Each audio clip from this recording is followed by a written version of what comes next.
अब आता है हमारा third type. Third type of chemical reaction is called displacement reaction. फटाफट एक बार जरा ब्रशअप करें. First type of chemical reaction combination reaction. Second type of reaction decomposition reaction. Third type of chemical reaction is displacement reaction. अब इसका भी जरा word का meaning देख लो. डिस्प्लेस. डिस्प्लेसमेंट रिएक्शन कौन से होंगे? जिसमें कोई एक एलिमेंट दूसरे एलिमेंट को उसकी जगह से हिला देगा और खुद उसकी जगह बैठ जाएगा, उसको उसकी जगह से डिस्प्लेस कर देगा. That is displacement reaction. So simple as it is. So what will be its definition? Those reactions in which one element takes the place of another element in a compound are known as displacement reaction.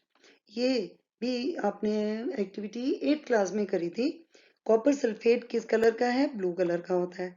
उसके अंदर हम कुछ भी magnesium, यहाँ magnesium की example दी है, यहाँ हम आयरन भी डाल सकते हैं, हम यहाँ पर जिंक भी डाल सकते हैं. सो यहाँ जो एग्जांपल दी है वो मैग्नीशियम की है. सो कॉपर सल्फेट जो कि ब्लू कलर का है, उसके अंदर अगर हम मैग्नीशियम रिबन डाल दें या मैग्नीशियम का पाउडर भी डाल दें तो क्या होगा? Because magnesium is more reactive than copper, तो वो कॉपर को डिस्प्लेस कर देगा और बन जाएगा मैग्नीशियम सल्फेट.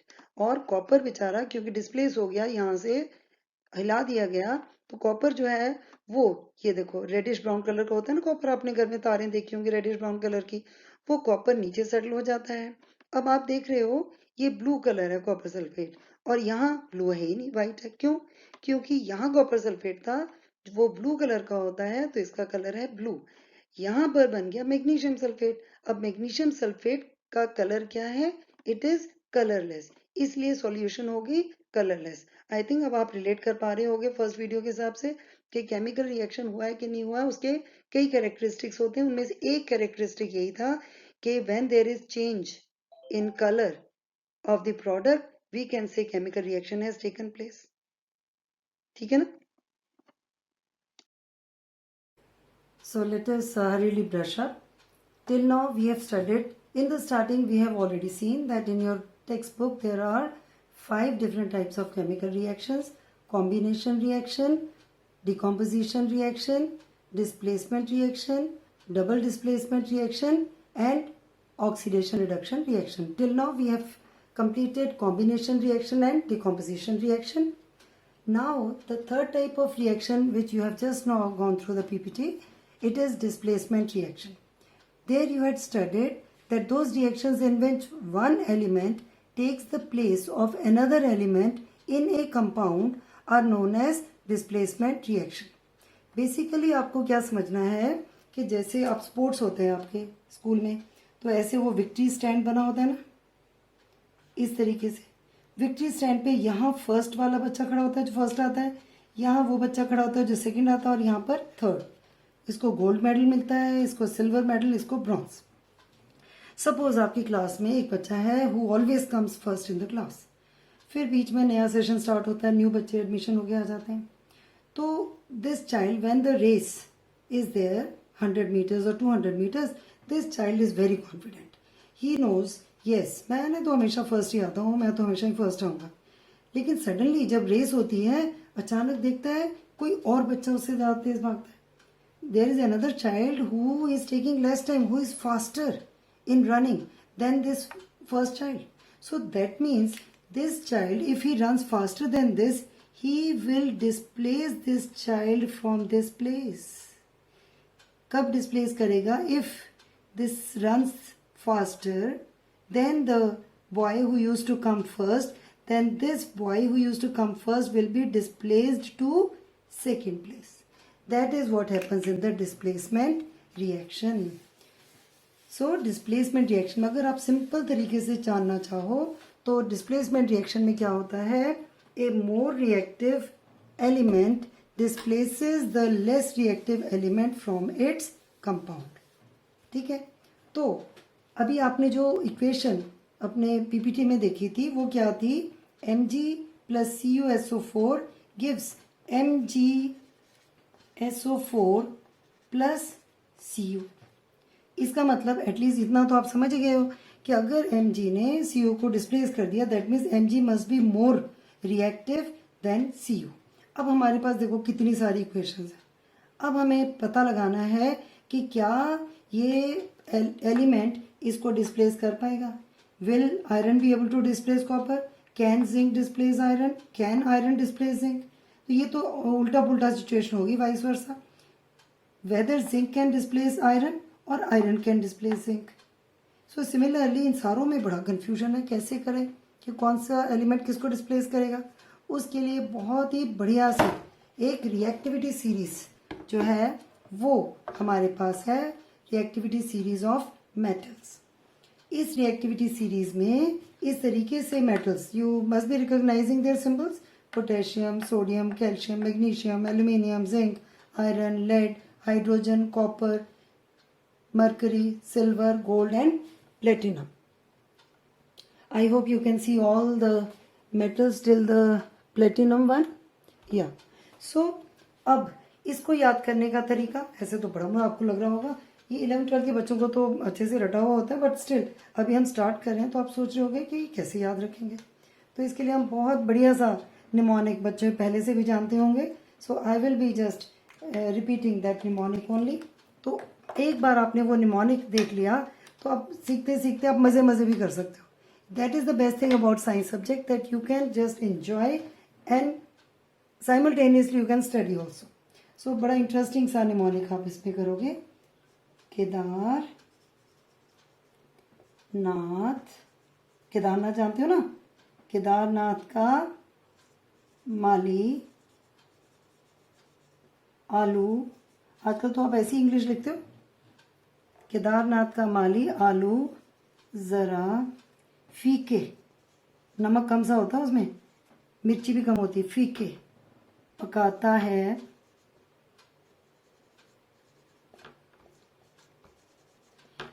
अब जब वो पकाता है ना फीके फीके, तो फिर हम क्यों पकाए होंगे यार? क्यों, मैं सी से क्यों लिख रही हूँ, के से लिख रही, क्यों हम आगे और पकाएं।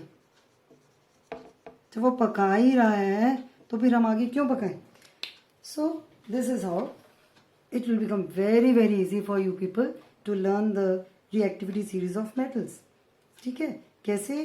केदारनाथ का माली आलू ज़रा फीके पकाता है, क्यों हम आगे और पकाएं। सो अब आप ये तो आई थिंक आप कंप्लीट कर ही लोगे। ठीक है, के किसका सिंबल है? पोटेशियम। Na किसका है? सोडियम। Calcium, magnesium. ठीक है, ये सिंबल्स तो आपको आती हैं। So I hope you will complete this. So you complete all this, the names of all this. में एक थोड़ी अजीब सी चीज़ लग रही है मुझे, क्या आपको भी लग रही है? Yes, the strange thing is that here ये hydrogen, these are all metals and this is a non metal. ये बीच में क्या कर रहा है? Hydrogen is a non metal. इसका बड़ा फायदा है, because all the acids they contain hydrogen in them, it will become very very easy for you people to find out whether this metal will be able to react with the acids or not. Okay, अगर आपको ये याद हो गई हो reactivity series, अब आप वो बहुत अच्छे से जो इक्वेशंस मैंने उधर लिखी हैं वो आप आराम से कर सकते हो। सो Hg किसका है? Mercury. Ag silver, Au gold and Pt platinum. These are least, platinum is the least reactive. सबसे ये reactivity series होती क्या है? Reactivity series is the series of arranging the metals in series in such a series that the most reactive element is present at the top. ये आपको बहुत ज़रूरी है याद करने। आप इसको याद करना, मज़े भी आएंगे आपको, तो आपको आगे जाके बहुत सारे सब केमिस्ट्री में हेल्प करेगा। मेटल्स एंड नॉन मेटल्स में भी आपको बहुत काम आने वाली है ये reactivity series. So most reactive element is at the top and the least reactive element is at the bottom. Okay, so अभी अभी हमने डिकम्पोजिशन में क्या पढ़ रहे थे, डिस्प्लेसमेंट में क्या पढ़ रहे थे कि more reactive element displaces the less reactive element. अब आपके पास ये पूरी एकदम आपके पास की है और अब आप इससे कोई भी रिएक्शन को बता सकते हो कि यहाँ पर डिस्प्लेसमेंट होगी या नहीं.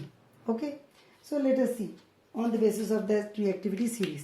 पहला हमारा रिएक्शन है CuSO4 plus Fe. If Fe is more reactive than copper, then this reaction will take place. If it is less reactive, then this reaction will not take place. तो हमने रिएक्टिविटी सीरीज में क्या बोलना है, देखना है iron ऊपर है या नीचे, क्योंकि आयरन अगर ऊपर है तो it is more reactive than copper.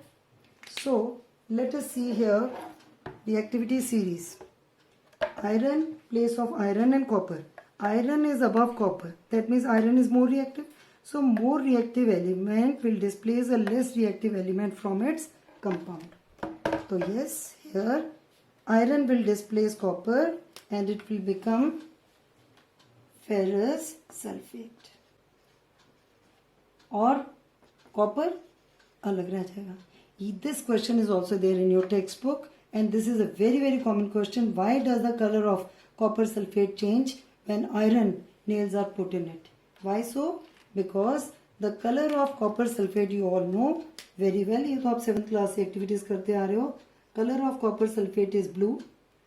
When this blue copper sulfate is there in the test tube and iron fillings or iron nail is put in it, then after few minutes only, the color of copper changes and it becomes pale green.